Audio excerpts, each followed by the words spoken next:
আমাদের দেশে ওলামা একরাম, ইমাম, খতিব, মুয়াজ্জিনরা যদি কোনো দুনিয়াবি পেশা গ্রহণ করেন, তাহলে সাধারণত আমাদের সমাজের সাধারণ মানুষদের একটা শ্রেণী এবং বেশিরভাগ মসজিদ কমিটির লোকেরা এটাকে খুব খারাপ ভাবে নেয় যে হুজুরও ধান্দা শুরু করে দিচ্ছে। তো আপনারা যারা মসজিদ কমিটির দায়িত্বশীলরা আছেন, আল্লাহর কাছে আপনাদের দায়িত্বশীলতাটা অনেক বড় ভাই। শুধু টাকা গুনলেন, জমার পরে কত টাকা আসলো, দান বাক্সে কত টাকা পাইলেন, কোথায় কত খরচ করলেন, এটুকু যথেষ্ট না। একটা মসজিদ থেকে সমাজের জন্য অনেক কিছু করবার আছে, তার কি আপনি করলেন, কি করলেন না। আমাদের নবী করিম সাল্লাল্লাহু আলাইহি ওয়াসাল্লাম মসজিদে কি শুধু 5 ওয়াক্ত নামাজ হতো? কি বলেন? শুধু 5 ওয়াক্ত নামাজ হতো মসজিদে নববীতে? কোন সামাজিক ভালো কাজটা নবীজির মসজিদে হয়নি? আপনারা যদি চান মসজিদ থেকে আপনারা সমাজ পরিবর্তনমূলক অনেক কাজ করার সুযোগ আছে। আমি কিন্তু একটা এক্সাম্পল, কি কি সুযোগ আছে আমি কি সেগুলো শেয়ার করবো আপনাদের সাথে।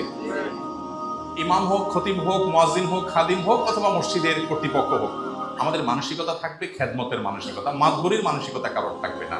মসজিদ কমিটির যারা দায়িত্বশীল আছেন, আপনাদের প্রতি আমি বিনয়ের সাথে একটা কথা বলতে চাই। আপনারা অনেকে মসজিদে ডোনেশনের উল্লেখযোগ্য অংশ দেন। অনেক মসজিদে কমিটির লোকজন টাকা পয়সা দেয় না, তারা নেতৃত্ব দেন, সেটাও একটা কাজ।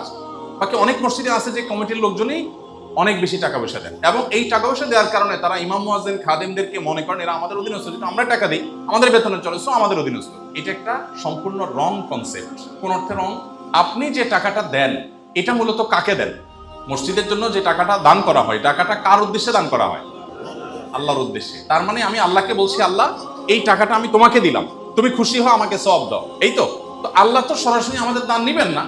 এই জন্য আল্লাহ উম্মতে মুহাম্মাদের জন্য সিস্টেম করেছেন যে ঠিক আছে, আগের যুগের উম্মতদের নিয়ম ছিল দান করলে সেটা পাহাড়ের উপরে রেখে আসতো, আল্লাহর পক্ষ থেকে আগুন এসে সেটাকে ভস্ম করে জ্বালিয়ে ফেলতো, কবুল হওয়ার আলামত। আর কবুল না হলে ওটা ওখানে পড়ে থাকতো। উম্মতে মুহাম্মাদের জন্য আল্লাহ রাব্বুল আলামিন নিয়ামত হিসেবে দিয়েছেন যে সাদকা যাকাত রেখে আসতে হয় না, আল্লাহর তরফ থেকে গরিবকে দিলেই হয়, আল্লাহ সেটা অ্যাকসেপ্ট করেন।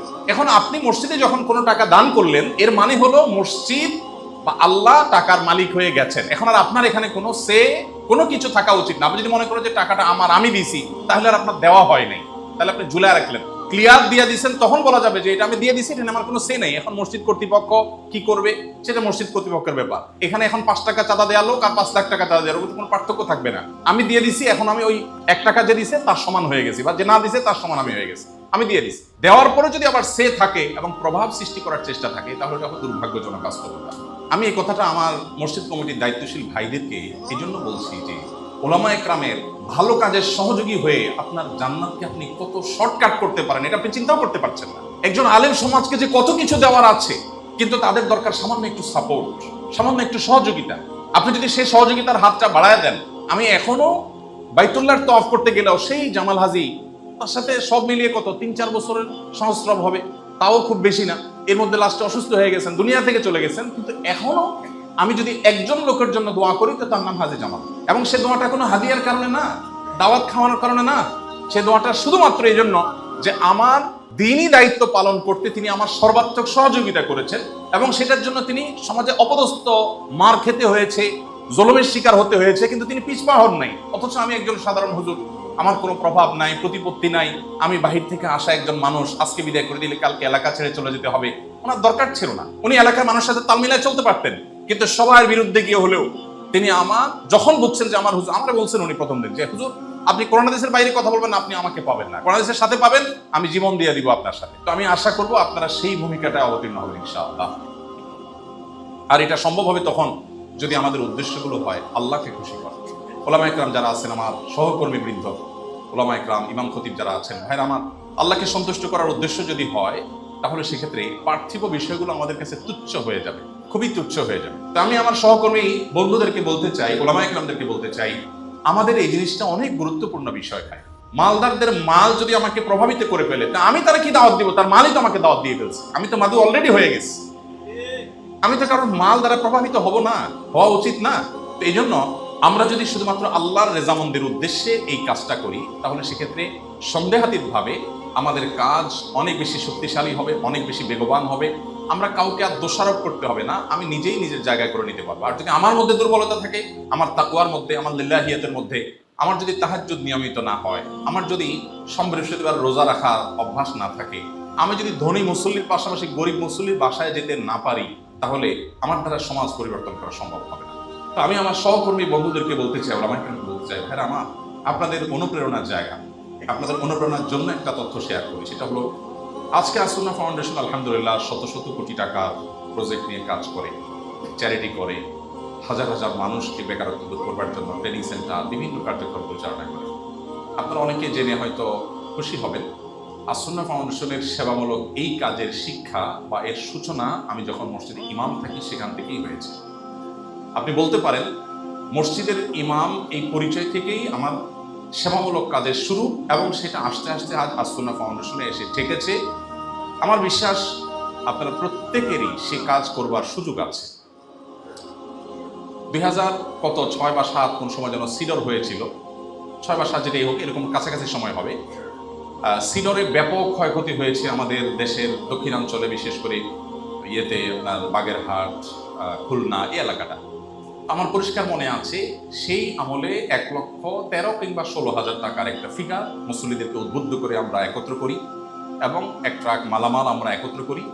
কিন্তু আমি যেহেতু মসজিদের ইমাম, আমি হুজুর মানুষ, আমি এতগুলো টাকা এতগুলো জিনিসপত্র নিয়ে চলে যাব একা একা, এটা ট্রান্সপারেন্সি কিভাবে হবে, এটার আমি যে প্রপার ইউটিলাইজ করেছি এটা নিশ্চিত কিভাবে হবে, এই জন্য মসজিদ কমিটির তখনকার সহসভাপতি সাহেব যিনি ছিলেন, এখন বেঁচে আছেন, এখন উনি সভাপতি, ওনাকে সাথে নিলাম, আরও একজনকে সাথে নিয়ে তারপর বললাম যে টিম আমার সাথে চলেন, আমরা যাব। আমরা গিয়েছি সেখানে এবং সিডর এলাকাতে গিয়ে ঘরে ঘরে দাঁড়ে দাঁড়ে গিয়ে আমরা মানুষের কাছে আমাদের এই আমানত আমরা পৌঁছেছি মানুষের কাছে। সেখানে গিয়ে তখনকার আমলে আমার মনে আছে মসজিদ করেছি, টিউবওয়েল করেছি, অনেকগুলো কার্যক্রম আমরা হাতে নিয়েছি। সেই তখন ফেসবুক ছিল না, কিছু ছিল না, আমরা কোনো অনলাইনে দাওয়াতে কাজের সুযোগ পাইনি। মসজিদের লোকদেরকে উদ্বুদ্ধ করে এই কাজটা আমরা করেছি আলহামদুলিল্লাহ। এটা আমি আমার সহকর্মী ভাইদেরকে বলার উদ্দেশ্য হলো, আপনারা যদি চান মসজিদ থেকে আপনারা সমাজ পরিবর্তনমূলক অনেক কাজ করার সুযোগ আছে। আমি কিন্তু একটা এক্সাম্পল কি কি সুযোগ আছে আমি কি সেগুলো শেয়ার করবো আপনাদের সাথে। নাম্বার 1, আমাদের বেশিরভাগ ভাইদের মাথায় ঢুকে টাকা পয়সা। আমাদের সাথে কোনো আলেম ওলামা বা ভালো কাজ করতে আগ্রহী এরকম দিনদার মানুষ, কোনো মসজিদ কমিটির লোকজন কারোর সাথে পরিচয় হলে বলে, ভাই কিছু ফান্ড আমাদেরকে দিয়েন, আমরা একটু কিছু সেবামূলক কাজ করতে চাই। মনে করেন যে টাকা পয়সা হলে সেবামূলক কাজ করা যায়। আমি বিনয়ের সাথে এই ভাইদেরকে বলি, দেখুন সেবামূলক কাজ বা মানব সেবার জন্য টাকা নয়, প্রয়োজন মানসিকতা। মানসিকতা যদি আপনার সিরিয়াস থাকে যে আমি আসলে কিছু করব সমাজের জন্য, তাহলে টাকা আপনার জন্য কোনো বাধা না। টাকার হয়তো দরকার হবে, কিন্তু এটা শুরু করার জন্য টাকার কোনো প্রয়োজন নেই। অনেক কাজ আছে যে কাজগুলো আপনি কোনো টাকা পয়সা ছাড়াই করতে পারবেন। আপনি সে কাজগুলো শুরু করে দেন, এরপরে যখন টাকার প্রয়োজন হবে দেখবেন আল্লাহ ব্যবস্থা করে দিয়েছে ইনশাআল্লাহ। এই কাজগুলোর মধ্যে থেকে একটা কাজ হলো পরিবেশ রক্ষার কাজ। আমাদের মসজিদগুলো থেকে যদি মসজিদের চৌহদ্দি ঠিক করে নিই, মসজিদ কমিটি, ইমাম আফজেল, খতিব সবাই মিলে যদি আমরা সিদ্ধান্ত নিই যে আমাদের এই মসজিদটার চৌহদ্দি কতটুকু, যে এটা আমাদের এলাকা, এটুকু বলা যায়।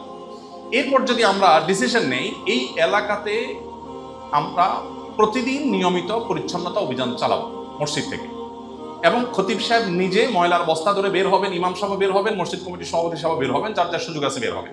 মাত্র 5 থেকে 10 মিনিট, যেটা বাস্তবায়নযোগ্য, অস্বাভাবিক অলিক কোনো টাইম না। ফজরের পরে সবাই মোটামুটি ফ্রি, ফজরের পরে টাইমটা বেশ, রাস্তাঘাটে মানুষজন থাকে না। আমরা যদি এটা শুরু করে দেই তাতে কয়েকটা কাজ হবে। নাম্বার 1, আপনারা হয়তো অনেকে মনে করবেন যে এটা কোনো কথা, এত কাজ থাকতে আপনি সুইপারের কাজ করতে বলছেন আমাদেরকে। ওলামা একরাম তো জানেন, আমার চেয়ে ভালো জানেন অনেকে এখানে। নবী করিম সাল্লাল্লাহু আলাইহি ওয়াসাল্লাম বলেছেন, আল ঈমান বিদ'উন ওয়া সাবউনা ওয়া ফি রিওয়ায়াতিন বিদ'উন ওয়া সিত্তুনা শু'বা আলাহা কাউলু লা ইলাহা ইল্লাল্লাহ ওয়া আদনাহা ইমাতাতুল আযা আনিত তরিক। পথ পরিষ্কার করা ঈমানের অঙ্গ। পথ পরিষ্কার করা, এই আমলটা আমরা শেষ কবে করেছি? এখানে কি কেউ আছেন বলতে পারবেন যে আমি গত 1 সপ্তাহের মধ্যে একবার রাস্তা পরিষ্কার করেছি? কেউ বলতে পারবেন? 1 ভাই হাত তুলেছেন, 2 ভাই, 3 ভাই হাত তুলেছেন। রাস্তা হয়তো নিজের বাসার সামনেরটা হয়তো, আচ্ছা আচ্ছা, হয়তো পাবলিক রোড পরিষ্কার করেছেন। কেউ একজন একটা টিস্যু ফেলে চলে গেছে, আমরা তো দেখে গালি দিই যে কোন ব্যাগ করে ফেলছে। অথচ এই টিস্যুটা তুলে আমি যদি যথাস্থানে ফেলে দেই, তাহলে নবীজির ভাষ্য অনুযায়ী ইমানের অঙ্গ এমন একটা কাজ আমি করতে পারলাম, ঠিক কিনা? ইমানের অঙ্গের কাজটা হলো না রাস্তা পরিষ্কার করা। আমি ব্যক্তিগতভাবে আমার বাসার আশেপাশে, আমার বাসার সামনে একটা মসজিদ আছে, আমি মসজিদের আশেপাশে এই কাজটা আমি করার চেষ্টা করি। আমাদের বাসার অন্য সদস্যদেরকে নিয়ে করার চেষ্টা করি, আশপাশ সবাইকে আমি উদ্বুদ্ধ করি। যদি এই কাজটা আমরা সিরিয়াসলি শুরু করি এবং স্লোগান তুলি, পথ পরিষ্কার করা ইমানের অঙ্গ, ইমানের অঙ্গের দরকার ধনীরও আছে, গরিবেরও আছে, ইমাম সাহেবেরও আছে, মুসল্লিরও আছে, খতিব সাহেবের আছে না নাই? না পথ পরিষ্কার ইমানের অঙ্গ ইমাতাতুল আযান আনিত তরিক এটা খতিব সাহেব করবে না, এমন কোনো কথা আছে? তাহলে আর হীনমন্যতা কিসের? তাহলে পরিষ্কার করতে অসুবিধা কোথায়? যে জিনিসটা মানুষের কষ্টের কারণ হবে সেটা তুলে ফেলি, যথাস্থানে ফেলে দেই, আমি কি ছোট হয়ে যাব? প্রিয় ভাইরা আমার, এই একটা কাজ যদি কোনো মসজিদ এলাকা থেকে কেউ শুরু করেন এবং এলাকাকে যদি তিনি চকচকে তকতকে করে ফেলতে পারেন, যুবকদেরকে উদ্বুদ্ধ করে, দেখুন এই যে যুবক ছেলে ফেলে আছে, নবী সাল্লাল্লাহু আলাইহি ওয়াসাল্লাম বলেছেন আন্নাসু মাআদিন কামাআদিনিয যাহাবি ওয়াল ফিদ্দাতি রাফা। প্রত্যেকটা মানুষের ভিতরে অপার সম্ভাবনা আছে। এই যে নতুন বাংলাদেশ উপহার দিয়েছে এই যুবকরাই, অতএব এই যুবকদেরকে দিয়ে অনেক কিছু করা সম্ভব। দুর্ভাগ্য তাদের যে তারা যোগ্য নেতৃত্ব পায় নাই, আমরা তাদেরকে লিডারশিপ দিতে পারি নাই। আমরা যদি এলাকার তরুণদেরকে আমরা যদি উদ্বুদ্ধ করতে চাই, এরা ভালো কিছু করতে চায়, সে নেতৃত্ব পায় না। ইমাম খতিবরা যদি দুনিয়ার সামান্য ছোটখাটো লাভের চিন্তাকে সাইডে ফেলে রেখে মসজিদমুখী সমাজমুখী কাজের নেতৃত্ব দেন, আল্লাহর কসম আল্লাহ তাদেরকে ইজ্জত দিবেন এবং বাড়াবেন। তারা যে সামান্য লাভের চিন্তা মাথায় আসে এর চেয়ে অনেক বেশি আল্লাহ তাদেরকে দিবেন। কিন্তু এর জন্য ইমাম সাহেবদের এই কাজ বাস্তবায়নের সবচেয়ে বড় বেশি ভূমিকা রাখার জায়গা হলো মসজিদ কমিটির লোকজন। কমিটির লোকজন যদি ওই যে আমার জামাল হাজির মতো করে বলতে পারে যে হুজুর আপনার যে কোনো ভালো কাজে আমার জীবন যৌবন দিয়ে আমি আসি, আমার বিরুদ্ধে কোনো কথা হলো আপনি মিম্বরে বলবেন, কখনো হীনমন্যতা হবেন না, আমার গায়ে লাগুক, আমি ধৈর্য ধারণ করবো, কিন্তু আপনার কথা বলতে কেউ বাধা দিতে পারবে না, আমি আপনার সাথে আছি। এরকম মসজিদ কমিটির সদস্য হওয়ার চেষ্টা করা যাবে কি যাবে না ইনশাআল্লাহ? আপনারা যদি একটু জেগে যান, দেখুন নেগেটিভ পজিটিভ ব্যাটে বলে যদি হয়ে যায় তাহলে যেরকম অনেক কিছু হয়। ইমাম সাহেবরা তাদের প্রত্যেকটা মানুষের মধ্যে, তারা যেহেতু নবীদের ওয়ারিস, তাদের মধ্যে ভালো কিছু করার পরম আগ্রহ আছে। আমি নিজেই স্টেজ পার করে আসছি, এখনো জুমা পড়াই জায়গায়, আমি জানি ইমাম সাহেব খতিব সাহেবদের ভালো কিছু করার আগ্রহ আছে, কিন্তু তারা মসজিদ কমিটি এলাকাতে বিভিন্ন রকমের মানুষজন তাদের চিন্তা করে মাথায় করে হয়তো আগাইতে পারে না। কিন্তু আপনারা যদি অগ্রসর হন এবং বলেন যে আসুন হুজুর আমরা মসজিদে কি কি কাজ করতে পারি। আমাদের নবী করিম সাল্লাল্লাহু আলাইহি ওয়াসাল্লাম মসজিদে কি শুধু 5 ওয়াক্ত নামাজ হতো? কি বলেন? শুধু 5 ওয়াক্ত নামাজ হতো মসজিদে নববীতে? কোন সামাজিক ভালো কাজটা নবীজির মসজিদে হয় নাই? তাহলে সেই কাজটা কেন আপনাদের এখানে হবে না? এই জন্য আমার মনে হয় পরিবেশ রক্ষা করার একটা চমৎকার কাজের সূচনা আমরা শুরু করতে পারি মসজিদগুলো থেকে। এবং ঢাকা শহরে যদি এরকম 10টা-20টা মসজিদ হয়, আমি ব্যক্তিগতভাবে আপনাদেরকে ওয়াদা করছি, কোনো ইমাম সাহেব যদি এরকম করতে পারেন, আমি আমার ক্যামেরাম্যান পাঠিয়ে, মিডিয়া পাঠিয়ে, ভিডিও ফুটেজ নিয়ে আমার পেজে আমি ঢোল পিটাবো, পাবলিসিটি করব, মিডিয়াগুলোর হাতে পায়ে ধরবো, তোমরা নিউজ করো, দেশের মানুষকে দেখাও যে একটা মসজিদের কমিটির লোকজন, ইমাম সাহেব এলাকায় কি পরিমাণ পরিবর্তন করতে পেরেছে। আমি ইনশাল্লাহ করবো এবং আমি দেখতে আসবো। যদি আপনি আমাকে আপনি আমাকে মাহফিলের দাওয়াত দেন, 100 বার দাওয়াত দেন, আমি আসবো না। আপনি আমাকে খাওয়ার দাওয়াত দেন, আমি জীবনেও আসবো না। কিন্তু আপনি আমাকে বলেন যে আমাদের মসজিদে আমরা কিছু একটা করেছি, বলেন, আমি আমার নিজের গাঁটের টাকা খরচ করে আসবো, কোনো পথ খরচ আপনাকে দিতে হবে না। ইনশাআল্লাহ চেষ্টা করা যাবে না ইনশাআল্লাহ? আমরা আসুনা ফাউন্ডেশন থেকে একটা কম্পিটিশন শুরু করবো ইনশাআল্লাহ। পরিপূর্ণ প্ল্যান আমাদের রেডি আছে, শুরু করব। সেই কম্পিটিশনে ইমাম সাহেব এবং মসজিদ কমিটির লোকজনকে আমরা কিছু কাজ দেব। এর মধ্যে এটা একটা পরিবেশ রক্ষা। দেখুন পরিবেশ রক্ষার নাম দিয়ে কোটি কোটি টাকা লোপাট হচ্ছে। পত্রিকার কথা খুঁজলে আপনারা দেখতে পাচ্ছেন। প্রকৃত পরিবেশ রক্ষা করার কাণ্ডারি আমরা হতে পারি। 3 লক্ষ মসজিদের বিশাল বড় নেটওয়ার্ক বাংলাদেশে আছে। সকল সরকারি অফিস একত্র করলে মাত্র কয়েক হাজার হয়। সকল রাজনৈতিক দলগুলোর সবগুলোর কার্যালয় একত্র করলে কয়েক হাজারের বেশি হবে না। কিন্তু মসজিদের নেটওয়ার্ক সারা বাংলাদেশের যেখানে মানুষ আছে সেখানে মসজিদ আছে। পাহাড় বলুন কিংবা সমতল বলুন, গ্রাম বলুন কিংবা শহর বলুন, প্রত্যেকটা জায়গায় মসজিদ আছে। মসজিদ আছে মানে মসজিদ কমিটি আছে, মসজিদ আছে মানে ইমাম খতিব আছে, মসজিদ আছে মানে সেখানে বিশাল বড় একটা জায়গা আছে, লোকবল আছে, বিশাল বড় আমাদের সম্ভাবনার জায়গা আছে। 3 লক্ষ মসজিদ থেকে যদি এই উদ্যোগ একবার করে নেওয়া হয়, ধরেন যদি এই যে রাস্তা পরিষ্কারের কথা আমরা যেটা বলছি, যদি মসজিদের সব লোক একাকার হয়ে আসুন আমরা সমাজকে পরিচ্ছন্ন করি, বেশি দিন লাগবে না। আপনি শুরু করে দেন, এরপরে এলাকার কেউ রাস্তায় ময়লা ফেলতে 10 বার চিন্তা করবে।